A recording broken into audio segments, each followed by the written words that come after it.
All right, today we're diving into a really powerful and urgent message that takes a hard look at the systemic challenges facing Zimbabwe.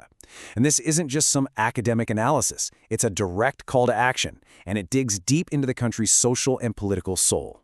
So, right off the bat, the author isn't easing into it. They start with a direct confrontation. This quote pretty much frames the entire piece as a challenge to what they see as the absolute core of the problem: governmental greed and complicity. So who's behind this passionate analysis? Their name is Andile Nkomo. And what's really crucial here is their background as a psychology graduate. It means they're looking at all of this not just from a political or economic angle, but through the lens of power, human behavior, and manipulation. The invisible stuff, they argue, is keeping people down.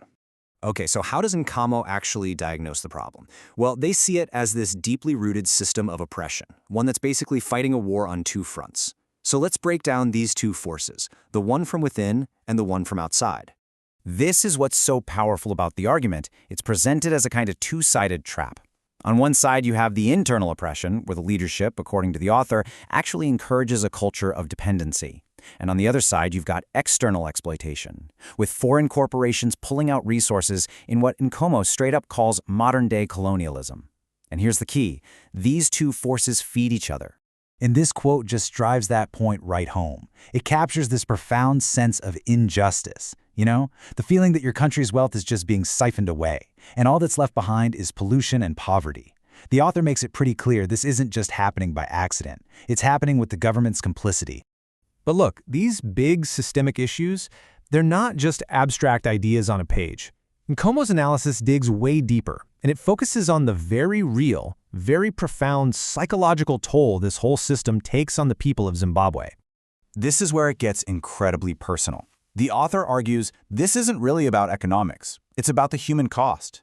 Just imagine the daily weight of constantly struggling just to survive, the slow chipping away of your dignity, the feeling of having no opportunities. It all builds up to what Nkomo identifies as a widespread mental health crisis.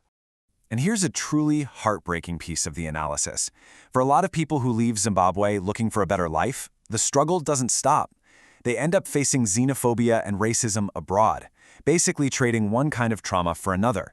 So that psychological burden just gets heavier and heavier. And this right here really gets to the core of the psychological argument. From Nkomo, this isn't just a fight for jobs or money. It's framed as something way more fundamental, a collective battle for sanity, for well-being. But this analysis doesn't just diagnose the problem and leave it there. It actually offers a prescription. This last section is a really clear-eyed call to action, and it lays out a whole strategy for people to reclaim their power. So here it is, Nkomo's three-step plan.